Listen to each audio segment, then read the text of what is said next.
Buenos días, hermano. Dios les bendiga a todos. Estamos leyendo en el día de hoy la lección titulada El Templo de Dios, Primera de Reyes 8, capítulo, capítulo 8, versículos del 1 hasta el capítulo 10, versículo 1. Amado Dios, bueno eres y maravilloso, y no hay otro como tú, mi Cristo. Glorificamos tu nombre, Padre, te damos toda gloria y toda honra, Padre, porque eres el camino, la verdad y la vida, Padre. Eres la solución a todo problema, eres la provisión en medio de la necesidad, Señor. En esta mañana, Padre, te pedimos, Señor, Padre, que estés con nosotros en este estudio, que hables de nuestras vidas, Padre, que des entendimiento, Señor, sabiduría, Padre, como lo hiciste con Salomón, Señor, hacia cada uno de tus siervos, Padre, que te buscan en espíritu y en verdad, Señor, deseando, Padre, tener una relación íntima contigo diariamente. Te agradecemos esta oportunidad, Señor, de poder estudiar tu palabra. Háblanos, mi Dios, en el nombre de Jesús. Amén y amén. Así que, hermanos, vamos entonces acá, comenzando acá lo que sucede en el Primera de Reyes, capítulo 6, un poquito antes de la lectura de hoy, pero para hablar unos temas también conectados, todo con lo mismo, que es la edificación de lo que es el templo. Entonces, podemos ver que hay una parte, ¿verdad?, del templo que se llamaba lo que era el pórtico, y era como un portal amplio, ¿verdad?, que estaba allá. Y las ventanas también se conocen como lo que son triforios, que son ventanas utilizadas en la construcción del templo. Y estas ventanas estaban ubicadas en la parte superior de las paredes para permitir la iluminación, ¿verdad? De lo que es el templo. Muchas de estas ventanas las podemos ver hoy día en muchas iglesias.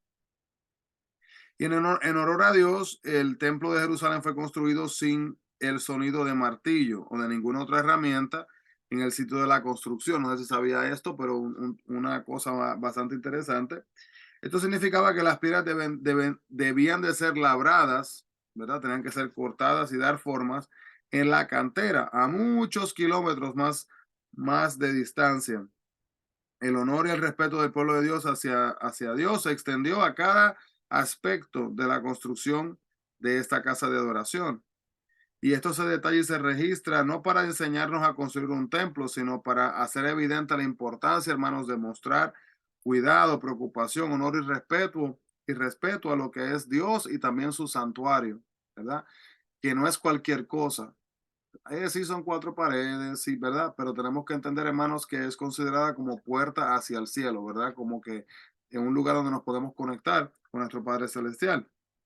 Y vemos que Dios también, él había prometido su eterna presencia, que él nunca dejaría el templo mientras se cumpliera una condición, y era que los israelitas tenían que seguir las leyes.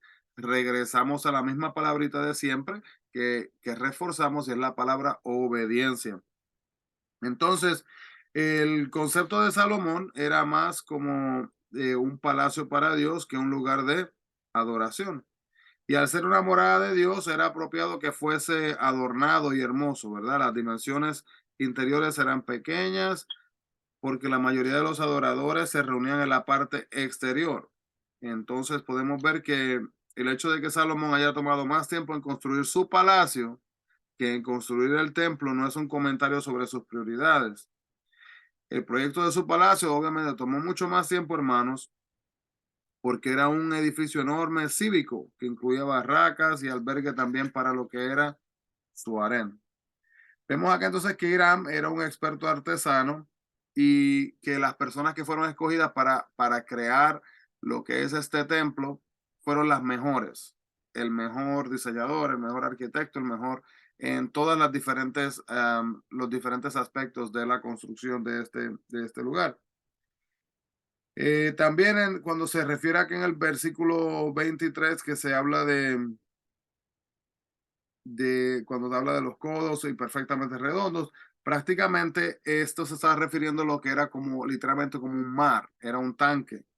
Y fue diseñado y usado para los lavamientos ceremoniales de los sacerdotes y estaba colocado en el atrio del templo cerca del altar del holocausto. Y allí era donde los sacerdotes se lavaban antes de ofrecer los sacrificios o poder proceder a entrar al templo. Entonces, cuando se mencionan las 10 basas, estas 10 basas eran soportes movibles que sostenían lavarios utilizados para lavar las diferentes partes de los animales que serían entonces sacrificados de igual manera. Luego se habla de los artículos de bronce, y estos fueron los que hizo Irán. Se verían muy raros en las iglesias actuales, pero algunos cristianos utilizan otros artículos para realzar los servicios. También, hermano, tantas cosas, todo fue bien específico. Los vitrales, los cruces, los púlpitos, los himnarios y las mesas de comunión sirven como útiles para la adoración. Si ven, los instrumentos de adoración pueden variar dependiendo de qué lugar sea, ¿verdad? Y también el propósito no debería de cambiar nunca, porque sean unos o sean otros, depende de qué iglesia usted vaya, depende en qué país, en qué nación sea, va a ver que aunque haya un poco de diferencia en cuanto a estas cosas, una cosa que no debe de cambiar es el hecho de que ambas cosas que estén en diferentes naciones deben de tener como meta honrar y darle la gloria a Dios. Salomón entonces reunió al pueblo, no solo para dedicar el templo, sino para que ellos también confirmaran su entrega a Dios. Y bien, Salomón pudo haber dirigido estas palabras, podríamos decir a nosotros en el día de hoy, cuando dice el capítulo 8, versículo 61: sea pues perfecto vuestro corazón para con Jehová nuestro Dios, andando en sus estatutos y guardando sus mandamientos, como en el día de hoy. Entonces, ¿cuál es la diferencia entre lo que se menciona cuando se habla del templo y del tabernáculo? ¿Y por qué era que los israelitas cambiaron de uno a otro? Pues el tabernáculo, hermanos, era un lugar móvil de adoración, ¿verdad? Diseñado para el pueblo cuando viajaban hacia la tierra prometida. Entonces, si se acuerdan, hermanos, mientras ellos estaban en esa trayectoria, ellos traían, ¿verdad? Materiales los cuales utilizaban para poder establecer el tabernáculo, que tenía que poner las estacas, ¿verdad? Poner las estacas en la tierra, ponían entonces la cerca, o verdad, se ponían como las paredes temporeras y ponían la entrada y luego el tabernáculo adentro y todo esto. Entonces, en este viaje hacia la tierra prometida. Ahora, el templo era un lugar permanente, no era un lugar móvil y de adoración a Dios después que los israelitas estaban en paz en su tierra. Y traer el arca del pacto al templo significó la presencia actual de Dios en ese lugar. Los querubines, cuando son mencionados, son vistos como ángeles que son poderosos. ¿Okay? Podemos ver también acá que durante 480 años después de que Israel escapó de Egipto, Dios no pidió que se le construyera un templo. Él lo que hizo fue que enfatizó la importancia de su presencia entre ellos y la necesidad de hermanos que tenía el pueblo de líderes espirituales. Y es muy fácil para nosotros, hermanos, a veces pensar que el hecho de que tengamos un templo, ¿verdad? Mira la iglesia y la presencia de Dios está en la iglesia. Incorrecto, hermanos. No debemos de mirarlo así, sino que tenemos que mirar el hecho de que la presencia de Dios, ¿verdad? Es manifiesta en medio de los que buscan y le buscan en espíritu y en verdad. Porque vamos a decir, un fuego puede destruir un lugar, pero no hay fuego, hermano, que le pueda quitar a usted ese deseo y ese anhelo de honrar y glorificar a Dios. Eh, Voy a mencionar esto, hermano, rápido. Vamos a estar viendo esto luego en uno de los martes. Estudiar el tabernáculo un poco más, perdón, el templo de Salomón un poco más. Pero para que sepan algunas de las partes, pues tenía varias desde la entrada, ¿verdad? Desde la entrada estaba lo que se conocía como el mar, ¿verdad? Como un envase así grande para lavarse las manos. Luego se entraba, entonces estaban las columnas de bronces, que es ahí de Jaquín y Boaz. Luego, al entrar en el lado derecho estaba lo que era el pórtico. Y luego también estaba el lugar santos, con 10 mesas de oro para los panes de la proposición, 10 candeleros de oro y un altar para el incienso. Luego también estaba el velo y puertas de maderas preciosas. Luego, después de eso, estaba el lugar santísimo con el arca del pacto. Y también ahí habían querubines. Y también estaba lo que eran los aposentos laterales. El templo de Salomón, hermanos, entre el año 1960 hasta el 586 a.C., fue algo bello. Llevó 7 años construirlo y resultó en un edificio impresionante con oro, plata, bronce y cedro. No había nada que se comparara con aquella casa de Dios. Y si usted quiere leer lo más específico, busque en Segunda de Crónicas, capítulo 2 hasta el capítulo 4. Y pues el querubín representaba a los seres celestiales y simbolizaba también la presencia y la santidad de Dios, que estaban cubiertos de oro, era de 4.5 metros. El arca del pacto contenía la escritura en 2 tablas y simbolizaba la presencia de Dios con Israel, madera recubierta de oro. El velo separaba el lugar santo del lugar santísimo y tenía en ese lugar, tenía lino fino en azul, púrpura y carmesí, y fue bordado con figuras de ángeles también. Las puertas entre el lugar santo y el lugar santísimo, madera recubierta de oro también. Las mesas de oro, era madera también recubierta de oro, candeleros de oro con 7 lamparillas en cada uno y altar de incienso, madera recubierta de oro, instrumentos para las funciones sacerdotales de lo que era el lugar santo.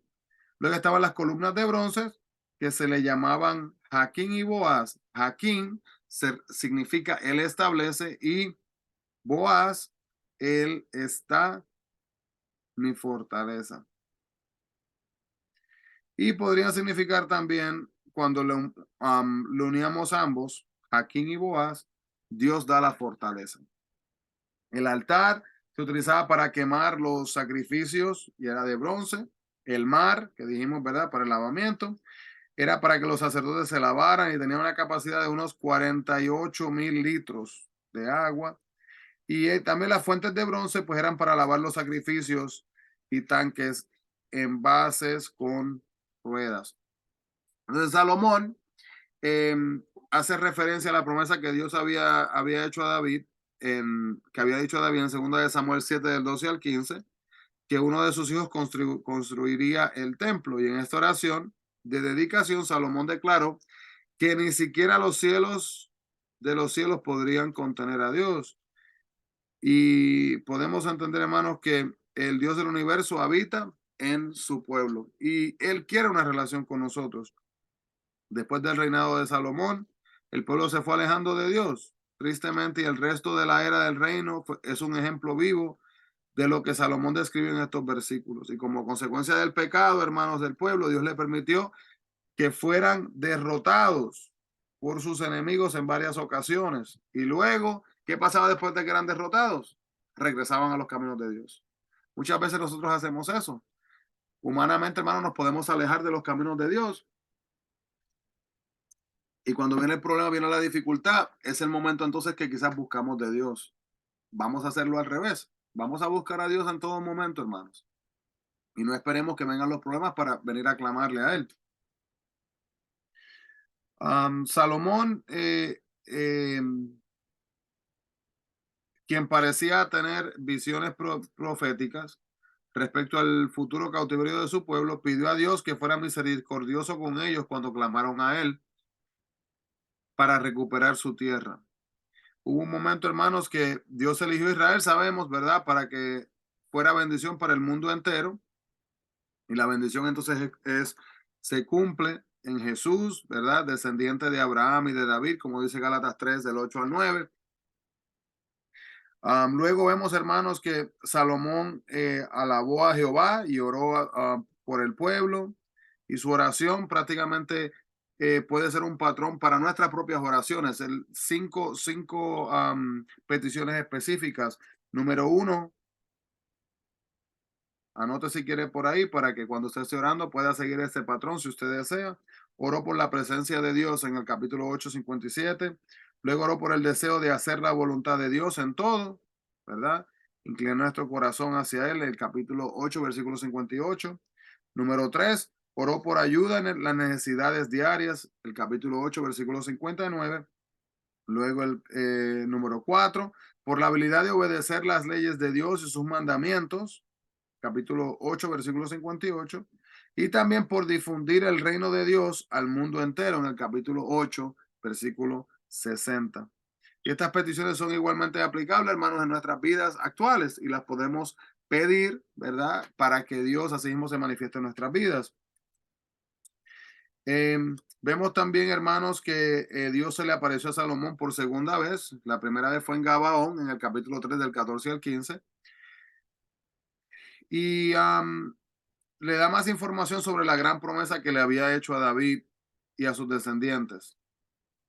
Y ahora entonces podemos ver que no está claro si Salomón está siendo injusto aquí con Irán, pero Salomón dio esas ciudades a Irán. No estamos seguros, perdón, si él dio las ciudades a Irán en este momento o si fueron colaterales hasta que pudo volver a pagar a Irán por el oro que se le había prestado. Pero sí se menciona en Crónicas capítulo 8, en segunda de Crónicas 8 del 1 al 2, que las ciudades fueron regresadas a Salomón. Y en cualquiera de los casos, Irán probablemente prefirió un pedazo de tierra de la costa que era más adecuado para el comercio, ¿verdad? Porque recuerden, hermanos, que si usted tenía una posición, ¿verdad? Geográfica donde usted podía ver, vamos a decir, los que entraban, los que salían, era el mejor lugar para poder hacer comercio, ¿verdad? Y ahí se podía hacer más ingresos.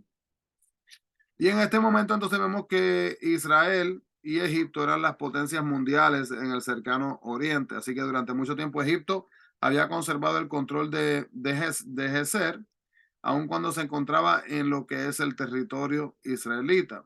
Y el faraón de Egipto le dio la ciudad a su hija, pero Salomón luego se casó con ella. Y esto puso la ciudad de Geser bajo control israelita entonces. Y el casamiento entre las familias, como dijimos, era común, pero Deuteronomio 17:17 nos muestra cuando la palabra de Dios dice que que esto no era aprobado por Dios. Y luego, hermanos, terminamos con el momento en el que la reina de Saba, ella va a visitar a Salomón para ver si era verdaderamente real que él era una persona tan sabia. Amado Dios, gracias Señor por toda esta información que hemos podido cubrir en el día de hoy. Te pedimos Señor que nos ayudes, Padre, a tener curiosidad, Padre, como tuvo la reina Sabá, Señor. No solamente de una persona, Señor, sino más curiosidad de tu palabra, más curiosidad, Padre, de tus caminos, de tus propósitos y de tus planes sobre nuestras vidas. Pedimos, Padre, también, Señor, que podamos aprender y entender, Señor, que a pesar de nuestros deseos personales, debemos de buscar, Señor, tu voluntad, porque tú eres el que merece todo tiempo, el que merece, Señor, toda la gloria y toda la honra. Pedimos, Jehová, Señor, que bendigas grandemente. Asimismo también a todo aquel Padre que está buscando una relación más íntima contigo. Y los que no están buscando esto, Señor, inquiétales, Padre, y motívales y aliéntales, Señor, a que tengan ese deseo, Padre, de buscarte en espíritu y en verdad. Te agradecemos, Padre, por esta oportunidad. En el nombre de Jesús pedimos esto. Amén y amén. Así que Dios le bendiga grandemente, hermanos, a todos. Bendiciones. Busquemos la presencia del Señor. Dios les bendiga grandemente. Bendiciones.